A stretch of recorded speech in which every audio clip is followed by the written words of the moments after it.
पेश थे दिल्ली के, बहुत सारे लोग मुरीद थे। एक बड़ा खिदमत गुजार मुरीद था, मजदूरी करता था, गरीब था। तो 6 बेटियां थी उसकी। हजरत साहब के पास रोज आके कहता, हुजूर बच्चियों के लिए दुआ करें, अल्लाह कोई असबाब पैदा कर दे। एक बच्ची की शादी का खर्चा 1000 दिनार है और मैं गरीब हूं। हजरत साहब दुआ कर देते। खानका शरीफ के थोड़े ही फासले पर, हजरत जहां बैठ के मुरीदों की तरबियत करते थे, उससे थोड़ा ही फासले पर ना एक ईसाई रहता था, बड़ा मालदार था, बड़ी सारे ऊंट, गायें, भेड़, बकरियां रखी हुई थी और हजरत शरफुद्दीन रहमतुल्लाह अलैह की बड़ी मुखालफत करता था।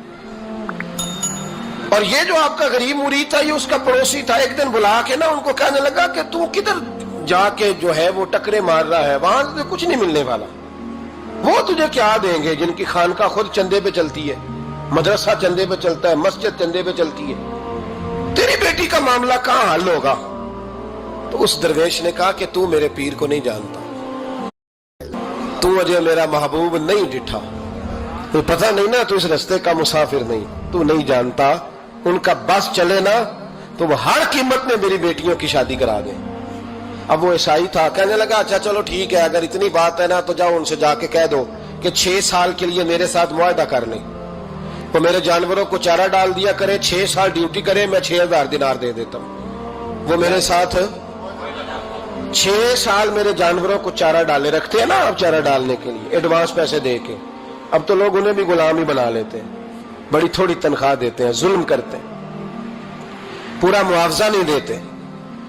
हजरत शेख शरफुद्दीन के बारे में वो कहने लगा, जब अपने पीर से जाके कह के मेरे जानवरों को 6 साल चारा डाले, मैं 6000 दे देता हूं, तू जो कहता है हर कीमत पे जाने को तैयार है। उसने जब ये बात की तो मुरीद ने नाराज हो गया, वो लड़ाई हो गई, गिरबान पकड़ लिया, झगड़ा हुआ, बात बड़ी दूर गई। इस तरह की बात करता मेरे हजरत के बारे में, तेरे जैसे कई मैं वहां काम पे रखा दूं। जब वो बड़ी बहस हुई, बात मोहल्ले में, इलाके में फैल गई, दुनिया ने सुन ली, तो शेख शरफुद्दीन तक भी पहुंच गई। इस तरह झगड़ा हुआ है। लोग सो गए इशा की नमाज के बाद। हजरत साहब ने ना सर पे कपड़ा लिया, उस ईसाई के दरवाजे पे दस्तक दी। वो बाहर आया, फरमाने लगे लोग तो सोच समझ के मुलाजम रखते हैं, तूने भी तो सोच ही लिया होगा, तभी तो मुझे ऑफर की है। तू अपनी ऑफर पे कायम है? वाकई मुझे रख लेगा और 6000 दिनार दे देगा? कहने लगा जा बाबा काम कर अपना। फरमाया नहीं, तूने इतने लोगों में बात की, इतनी बहस हुई, तो कायम है? कहने लगा मैं तो कायम हूं, पर आपने नहीं कायम रहना। फरमाया मैं सोच समझ के आया हूं। उसने कहा आप ड्यूटी करेंगे, बहसों को चारा डालेंगे? फरमाया एक शर्त, बस जब अजान हो जाए ना तो मुझे रब की नमाज पढ़ने की इजाजत दे देना, बाकी सुबह शाम जो तू कहेगा। अगर उस गरीब की बेटियां ब्याही जाए तो मुझे और क्या चाहिए? उसकी 6 बेटियों का बोझ है उसके सर पे, तू मुझे रख ले। अल्लाह अकबर।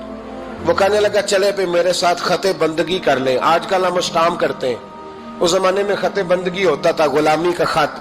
काजी शहर के पास, यानी उसका ख्याल था कि चलो स्टाम की बात करूंगा तो भाग जाएंगे। फरमाया चल मैं तैयार हूं।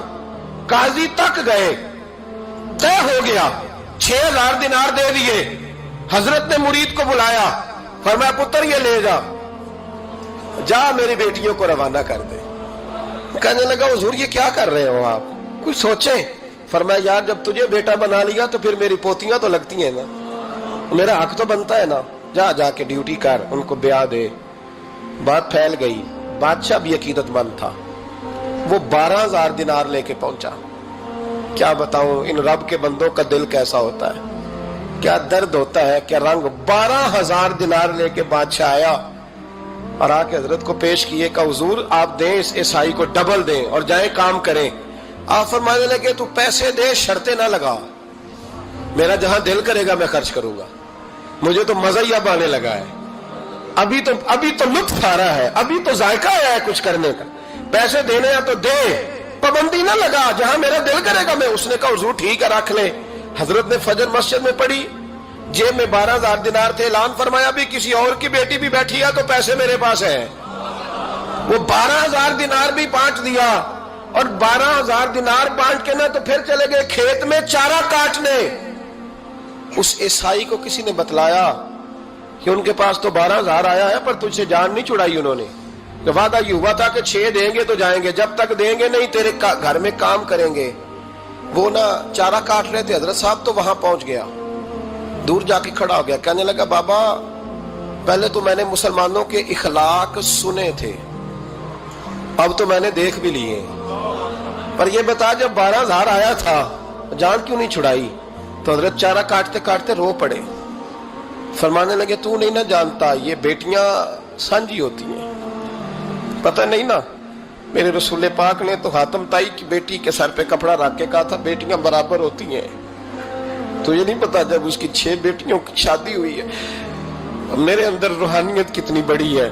فرمایا پھر 12,000 آیا ہے تو 2-4 بچیاں پھر گئی ہیں، مجھے نہیں پتا میں اندر سے راضی کتنا ہوں، میں تیری نوکری کرتا رہوں گا، پتہ نہیں اللہ کتنی بیٹیوں کو بیاہ دے گا۔ اتنا رویا وہ عیسائی کے پیروں میں بیٹھ گیا، کہنے لگا بابا میں نے تیری مخالفت کی ہے پر تیرے قریب آ کے پتہ چلا ہے کہ تو بہت اونچے اخلاق کا مالک ہے، اور اگر تیرا یہ مقام ہے تو تجھے اخلاق سکھانے والے محمد عربی کی شان کتنی ہوگی۔ ظالم کی بولیے جاتے نہیں لوگ جھوٹے گواہ بن کے،